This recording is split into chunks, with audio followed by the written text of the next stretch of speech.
every one of us in Jesus' name. Amen. Now we are in our part 2. Tapos sa Aileen, wala. Wala sa Aileen, no? Wala sa Aileen. Nasa Aileen. Aileen. Eileen is here. Oh, Eileen is here. Okay. So, we'll read sa Galatians chapter 6, verse 1 and 10. So, part 2, because there are 3 Christian duties and responsibilities that God is speaking here in Galatians. And we have taken already the previous one, which is our responsibility towards somebody who sins, a fellow believer. So now we see in general our responsibility towards everyone. But let's read also in Galatians chapter 1, 1 to 10. I'm reading from NLT. Dear brothers and sisters, if another believer is overcome by some sin, you who are godly should gently and humbly help that person back onto the right path. And be careful not to fall into the same temptation yourself. Share each other's burdens, and in this way obey the law of Christ. If you think you are too important to help someone, you're only fooling yourself. You are not that important. Pay careful attention to your own work, for then you will get the satisfaction of a job well done, and you won't need to compare yourself to anyone else. For we are each responsible for our own conduct. So, as I've said, there are 3 topics, and I'll say it again. We discussed the topic of responsibility and duty towards those who sin, and now we're going to tackle on the responsibility for everyone. And next Sunday, God willing, is our responsibility to those who teach the Word of God. So 3 items or 3 things or 2 only, and there are subtopics on that. One is we're going to seeing there's a command. This is a command from God to carry each other's burden, and verse 2. And then God is giving us guideline how to carry each other's burden. Number 1, it's really more on our attitude, that we should not think of ourselves as important than that person. Okay? And second, if ever we do carry each other's burden, we should scrutinize or examine our own work. And whatever we miss or whatever failures we did, we must be responsible of that. So we go to point number 1. uh, Verse 2 says, share each other's burdens, and in this way, obey the law of Christ. In NIV, it says, carry each other's burdens, and in this way, you will fulfill the law of Christ. Okay, so the word carry in Greek is bastazete. So it is present imperative active, meaning it is constant. It should not be done when we feel like it, no? Or kanang we carry each other's burden if we don't have our burdens on our own. Okay, whether you have problems or not, and if you see somebody going down of her faith, of her love for God, or nawagtang na siya, di na ning makitaan sa fellowship, you should check on that person and try to connect with the person.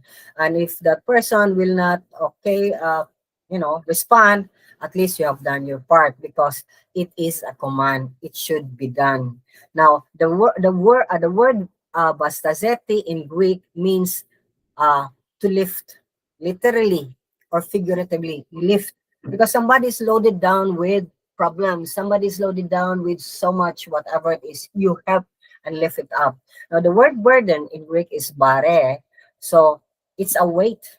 So somebody has a weight on his shoulder and we should lift it up. Okay, so it also means figuratively a load, abundance, or authority. So the person has so much authority, we need to help, because she cannot do all those things that God has tasked her with. Or there's so much abundance in whatever task or resources, we should help that person to see that, the abundance that God has given you, it must be dispensed liberally to other people that are working in the Lord, because they need that support in every way. So, wait, saan na eh? Oops, my computer is not moving. So in other words, as I've said, God has commanded believers to carry or to lift the weight or a load of another believer. Okay, the weight spoken of here that godly believers are to carry, actually, if you look at it in its context, refers to the one who is sinning. But I see that it's not only limited on that aspect, because there are so many teachings throughout the Bible of our responsibility towards one another.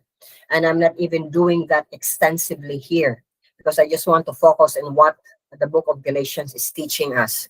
Okay, so I believe we there are many personal problems of others that we can help them lift it up somewhere or another, so that she will not lose her path in the Lord.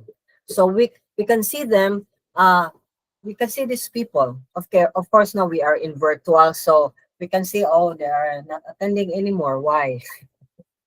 What happened? So have we tried to call on them or get in touch with them? That's a thing. Now if it's face to face, and somewhere in another we know where they live, then we should go and drop by and ask them, is there any problem? I've not seen you anymore in the church, in the fellowship.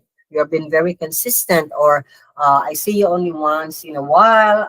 What's the problem? Why are you only once in a while? It is and should be the natural attitude of a true believer. But the problem is, we carry our old faith, our old system, that we just see each other in the church and then we say, peace to you, nya, pikat to you, actually, nya. After that, I have no qualms, or I don't care about your problems. I don't care who you are, what you're doing. I just see you here, that's all. And I say, hi, hello, and they say, I'm fine. And, how about you? I'm fine. That's only that. And then after that, nothing. So we can see that if God is calling us for a relationship with one another, towards Him, and God wants to have a relationship with us, how come we are not doing that with other believers? And we can see that because some believers are withdrawn, okay? They just want to sit in a corner, or if they're in a virtual, you can even see their faces, or if, at times you see their faces, but nothing comes out of their mouth. They don't say anything, they don't interact. Okay, so are you going to ignore them? Are you not going to be interested of their lives? Because it's not being chismosa, it's not being kanang intruder in their lives, because the moment we are in Christ, we are supposed to be connected. Nobody is an island in the Lord. We should be connected. There must be people that you connect with. Maybe not the entire church or not the entire group, but there are people that you can trust and share your burdens, share your problems. So we cannot just fold our arms and ignore them, even if we see there's something wrong on that person. So this verse specifically, as we see that in Greek, it's a command to help to carry each other's burden. So why carry? Why be involved in the problem or the sin of others? The answer is in the same verse with a connecting word, and og sa Cebuano pa na. Imo ning buhaton og imong fulfill ang law of Christ. Okay, so in Amplified, I'd say, carry one another's burdens, and in this way, if you carry each other's burden, you will fulfill the requirements of the law of Christ. Unsa may law of Christ? The law of Christian love. Now, love, okay, where can we possibly see that the Christian love is the very first thing that God really put emphasis of towards one another? In fact, He said, if you love one another, then these people will know that you are my disciples. So if we will love one another, people will see, nahilag ganing born again, nahilag ganing mga Christians, no, they have loved one another. Okay, that should be, instead nga, ay, born again, same naman gapon, mag-chismis na po na sila, mag-guba ay, mag-guana naman gapon na sila, they just stab each other's back, and that should not be. Okay, because Christ Himself mentioned it in Matthew 22 verse 34 to 30. Again, I'll be reading it in NLT. Verse 34. But when the Pharisees heard that he had silenced the Sadducees with his reply, they met together to question him again. One of them, an expert in religious law, tried to trap him with this question. Teacher, which is the most important commandment in the law of Moses?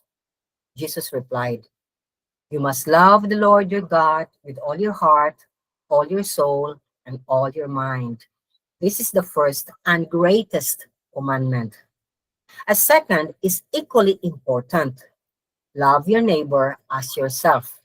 The entire law and the demands of the prophets are based on these two commandments. So if you make a line, number one is to love the Lord God with all your heart, mind, soul, and strength. And the other end is love your neighbor. So we cannot say, I love God and not love your neighbor or especially your co-believer. Now we can see that uh, we can see that later on, okay, that to love others is to love them unselfishly. So if you love them unselfishly, you are always seeking what is good for that person. You don't seek that person. You don't make friends with that person because of what you can get. No, what I can give to that person. It's always giving away. It's not I give so that I can receive. So if you are on that mindset, you have the heart to always extend help, to approach the downcast, to ask how they are. And if there's anything we can do, like prayer, is already carrying each other's burden. That is love in action. For you to just, yeah, you seem to be down, can I pray for you? By just doing that, you are doing already a big thing on that person. And that person can really see that Jesus is really in among these people because they care towards me. They don't know me. Who am I that they should seek out and, pray for? We need to remember the love we receive from God need to be dispensed to others. Okay? Ihatag yun na. Nindawat ta sa Ginoo, ihatag na to. Kay ang Ginoo may ni-open sa atong understanding of His great love for us through Jesus Christ who died at the cross for us. And because of that understanding that it just came to our minds, nirepent ta o nireceive ta sa forgiveness of God and we receive eternal life. That's why Romans 5 verse tells us, for we know how dearly God loved us because He has given us the Holy Spirit to fill our hearts with His love. So the moment you receive Christ, you have so much love of God in your hearts, and you cannot stop it. It will flow. If you are truly in Christ, it will flow. Apostle John in 1 John 4:7 and to 12, and then verses 16 to 18 said, dear friends, let us love one another, for love comes from God. Everyone who loves has been born of God and knows God. Okay, balikon ako, giingon din ha.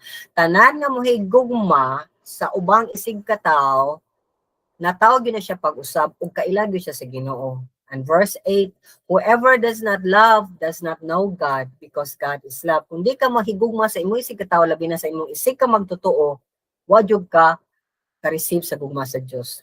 And verse 9, it says, this is how God showed His love among us. He sent His one and only Son into the world that we might live through Him. This is love. Not that we love God, but that He loved us and sent His Son as an atoning sacrifice for our sins.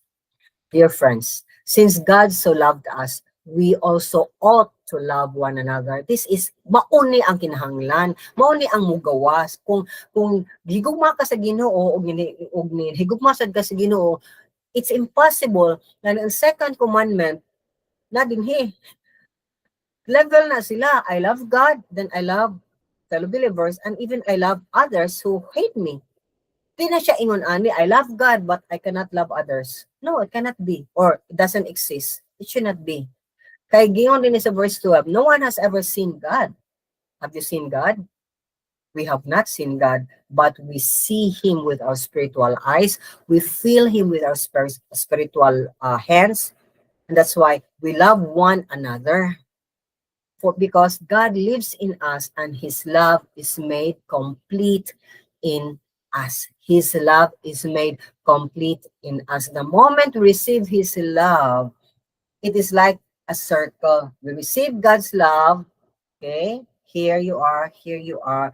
Then you give it also to others. And this one will also give to others, and then so forth and so on. Okay? So, result is verse 16. And so we know and rely on the love God has for us. God is love.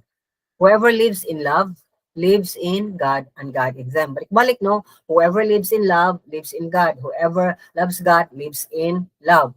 This is how love is made complete among us, so that we will have confidence on the day of judgment.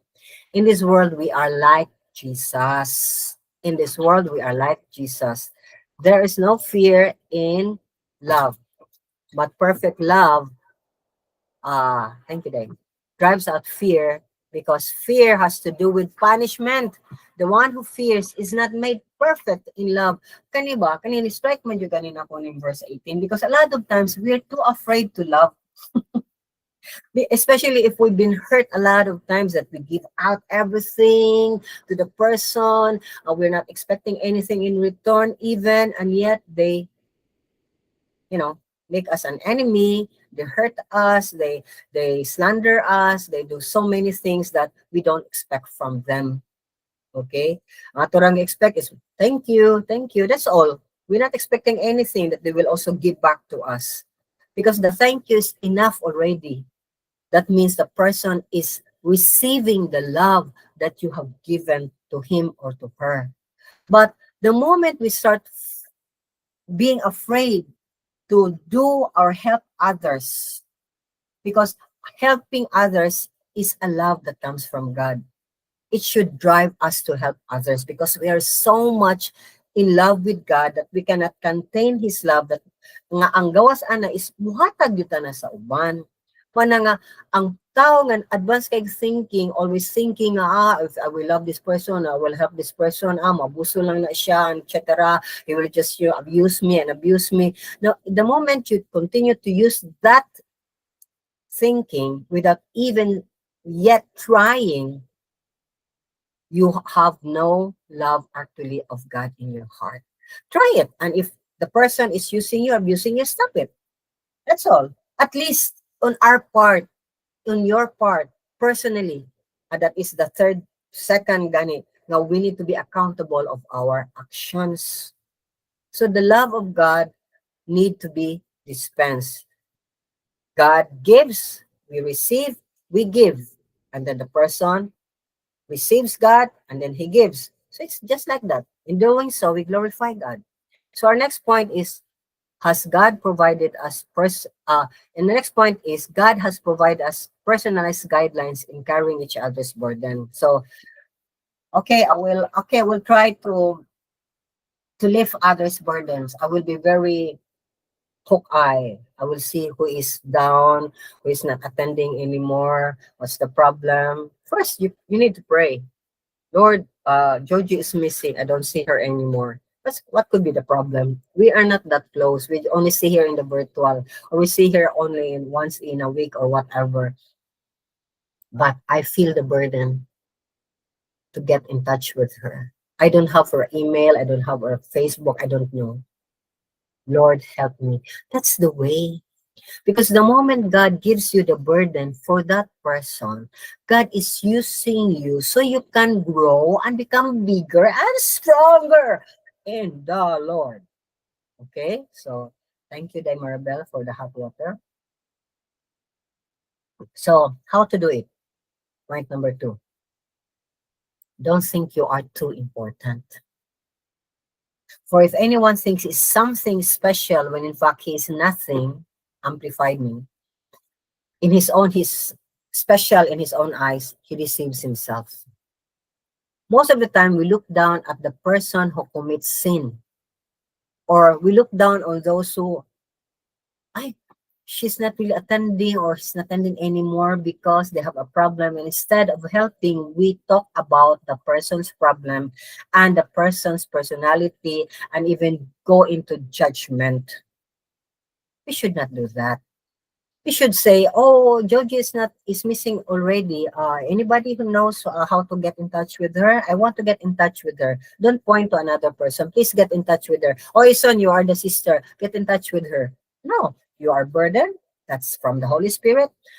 Ask for how to contact Georgie and contact Georgie and just say, "Hi, I miss you in our virtual. How are you? Is there anything I can do?" Ano, you are already fulfilling the law of Christ, which is love. So if we do that, we think ourselves also as somebody who might in the coming days need also people to just help us with our burden, right? The problem is we don't want to be part or to lift a hand, or I don't want to be part of his problem or her problem. That's her problem, not mine. But listen, this is the truth. The problem of that person, whether you like it or not, is the problem of everyone. Okay? Especially because we are the body of Christ. Now, I just want to go to the other side of what's going on in Cebu. Everybody's talking, everybody has a high idea. They tell, this and that. Just like this. I appreciate what that architect wrote, and he made a very thorough explanation. It was part of the planning, and he saw the problem because politicians give priority to projects where they can earn money and not on this one. And he saw that instead of following the flow of the water from the mountain downstream, people tend to covet the portion of the land that is not in the title, which is no, the government cannot tax you on that. So this is a canal or this is a small river. I can just fill it up with sand and it becomes mine. And then I have about 100 square meters property already added to my present property. Now we see that in many problems, in many subdivisions, even in Colon, we see that. I see that Gaisano in UV, there's a big river there, okay? And suddenly the river is done because Gaisano is taking over the river. So where will the water go? Overflow in the whole Colon. And that's only one business establishment. And is the government looking at it? They know everybody who give permission for Gaisano to build their building there knows there's a river. And suddenly they're from Cebu. Suddenly they see there's no river. How come a small sapa, okay, small river? How come? They should be the one that should meticulously inspect and cause people to pay for or penalize them for what they're doing. Or okay, I will break your building or will slice your building because you are standing now on a river and you're closing the flow of the river. The problem is we see, but we don't do anything and we just talk. So actually I was this morning, it was this morning, I just made also a comment that it's time that Filipinos or everyone at that, let's say in Cebu, we should if we see something wrong, we should come together, or the barangay that is there, we should come together and bring the matter. So we know that the people in the government are deaf and dumb. They don't want to hear your complaints or your suggestions. But my prayer, people of God, is that it's time. We should not just use our mouth. We should come together and really make these people be accountable. But nobody's leading right now. And even if I see something wrong, where shall I go? It's just like in the church also. Uh, Pastors teach this and that. Matthew 18, verse 15. But it's not practiced. They see a problem, they don't see that. And if there's another problem, and if the person goes to the head pastor and tell him about the problem, they will also not also listen. So that's the problem. The problem really is not the problem, because the problem is the heart. We just want to point that's the problem. We're very good in analyzing, etc. But actually, deep in our heart, we don't want to be part of the problem. We seem to be problem solver, but we don't even lift a finger, even a little finger from our hands about that problem. And it's worse with the body of Christ. So I really place this challenge to all of us. If you are a part of the body of Christ, just like here, here, we are a very small body of Christ. In fact, we are very impersonal because we just see each other virtual.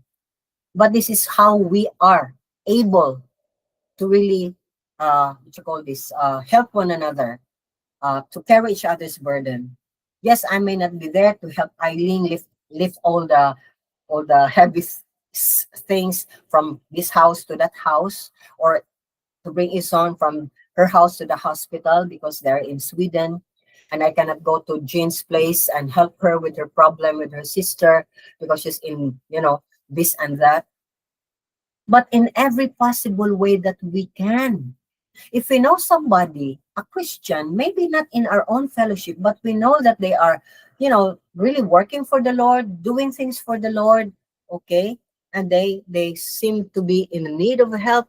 And the possible help we can do is, because we are not directly very close to them or whatever, we're not in even the same ministry, is no. How we can help? Our financial, give. Prayer, give. I have connection. They have a problem with their child going to this school or whatever problem. I have connection. I can go to that person and connect them. And, because we know somebody who can help this somebody.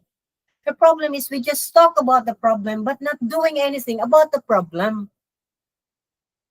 Do you get me? So if I am near LV and LV has to go up to her mansion up to the 10th floor, I know it's not 10th floor. I'm just exaggerating, LV. And the water is already up there, but my house is already down below. But I can swim. I will go to LV and swim over there. Anyway, all my house is already drowning, and I don't have anything but my body, and I can swim. I will go and swim to LB and help her get out from there. That's how it must be. So it's a little bit frustrating, but this is the word of God, and God is really reminding us. I don't see people helping others. I just see people talking about their problems, but not really helping the problem. So I hope, people of God, we take it to heart, the command of God, to really carry each other's burden. Because indifference or apathy to the sinner or to a fellow who was down the drain, a person is weighed down by his problem. If we become indifferent, it's a clear indication we do not know God. Because it is tantamount to hating the person. As First John again, verse 2, chapter 2, verse 9 and 11, and chapter 3, verse 15 of First John. John said, because John is now, he goes straight to the point. He said here, anyone who claims to be in the light but hates a brother or sister is still in the darkness. But anyone who hates a brother or sister is in the darkness and walks around in the darkness. They do not know where they are going because the darkness has blinded them. 1 John 3:15. Anyone who hates a brother or sister is a murderer. And you know that no murderer has eternal life residing in him. So I keep on hating somebody for what he has done to me. I am the same with that person who slandered me or throw mud on me and telling people I'm this and that, which is not true, I'm the same with that person. I should not hate that person, but rather have pity on that person, especially if that person says she knows or he knows the Lord and is supposed to be serving. They're busy in ministry and yet not walking in the righteousness of Christ.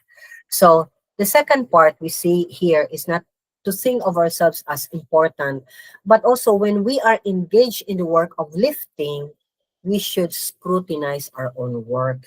That's why it says here in verse 4, pay careful attention to your own work, for then you will get the satisfaction of a job well done, and you won't need to compare yourself to anybody. In short, scrutinize your own work. Why am I doing this? Am I trying to to show to people that I'm very helpful, I'm a good Christian, and I want people to, I take a picture of me and or a video and then put it in the FB so that people will see I have a very good attitude. No, don't do a trumpet by telling everybody, I've done this good thing to this one. No, because if you do, you lose your reward in heaven. So actions, attitudes, behavior should be examined. At times, there are many people who are forced to do the lifting on somebody's problem. Okay, because somebody higher than them is telling, hey, go and visit to that person. Hey, and go and help that person. They obeyed, but actually they are already complaining. Is that valid in the eyes of God? No. That's why if we know that our intentions and attitude is good, then we have a personal satisfaction and find joy of doing what we are doing without comparing ourselves to others. Never compare yourself to others. Oh, I'm better than them because I'm doing this. I'm better than her because I'm doing a bigger and harder work. No. Whatever load that God wants you to lift, that's only the task God has assigned to you. So be contented. If it's a small one, don't compare with somebody who has a bigger load to lift because God knows you cannot carry it. You cannot do it. And you see, every time God has given us a bigger task, listen, if God is giving you a bigger task, a bigger ministry, a beautiful ministry, the question is, can you prevent pride to bloat? Because the moment we have more success as a human being, we tend to become very prideful. We tend to claim the glory. A lot of times we don't see it that we are already claiming the glory. But I praise and I thank God because I know that every job I need to examine my attitude and my behavior, no matter how small, no matter how big. Because the bigger it is, the more I am afraid to take the job because I know I might, fall flat on my face the moment I get recommendation, commendation, a tap on the shoulder from people. So it's very important to scrutinize ourselves. Now, Christian responsibility towards one another, especially in dealing with sin, requires a lot of introspection. So every time you're doing it, examine yourself. And I always do that. And these are things that people do not really know and understand. When I discipline somebody, when I have to confront somebody as a leader, as a pastor, I don't really like that kind of job, but it's part of my job description as a pastor to really confront the person, especially if I'm the one who really sees the person doing it wrong or under me, and I need to deal with the problem. And we know that every time we confront the person, a few people, or very few, will accept and repent. Many do not accept and do not repent. There are also those who seem to accept, but actually they are looking for ways and means to hit back on me. Okay? So that's why I, in my own, okay, before I do that, I pray. Lord, it's not easy, especially if this person is not an easy person, difficult person, that when you say something, they will, okay? So, and I know I a person also when they try to hit back on me, I tend to be very aggressive. So I pray, hold me, teach me what to say, how to do it, when to do it, everything. When, what, where, how, why. Okay. At the same time, even after that, how to discipline this person. In what manner should I discipline this person? So we know, or I know, that everything I did comes from God. And if they will not agree on my ways, actually they're not disagreeing with me, they are disagreeing with God. So I make sure I am just following God's order. So that's how we should do our job in carrying each other's burdens. Our intention, our actions, attitudes, behavior must be examined by us thoroughly with the help of the Holy Spirit. Always ask the Holy Spirit, Lord, am I still okay? Am I still doing the right thing? Is my stepping right? Because the one who truly sees the motive of your heart is God alone, and He is in you. So again, pray, pray, pray. Constant communication with God is vital every step of the way. The other important thing we need to learn in carrying each other's burden is to take responsibility of our actions. So that's in letter C, be responsible of your conduct. For every person will have to bear with patience his own burden of faults and shortcomings for which he alone is responsible. So in the course of involving ourselves in the lives of others as God commanded us, at times we commit mistakes. We're not God. We can commit mistakes like, this is right, and then the person is lying, and then you lose your patience, and you're like, fire! Okay, you raise your voice, and you got so mad. It's a mistake, okay? And they magnify it, okay, that you are not godly, etc. Own it, own it immediately, and say, forgive me for raising my voice. Okay? So, but people will always say, you've done it, you are really this and that, just take it. So, to be responsible is to face the consequences of that mistake. So, the mistake is, I raised my voice and they already, make a big mountain out of that when everything I did was right. Just face the consequence. Anyway, God is the ultimate judge between you and them. Okay? But we are the ones responsible of our action. We cannot be responsible of their action. If their action is worse than yours or mine, it's up to them. Okay? So we cannot justify it with other person's action towards us. Like why I justify like I got mad because he kept on denying and lying, etc. So because of my anger, I boxed her. I smash her face or put a club and I hit her head. We cannot do that. So I made a mistake. I hit her. I slapped her. That's a consequence I need to face. I cannot say my action is justified because she lied to my face. She's even spit to my face, so I slap her. No, not it cannot be justified. That's why our temper need to be tempered by the Lord. Our anger need to be taken care of by God, and we know where we are.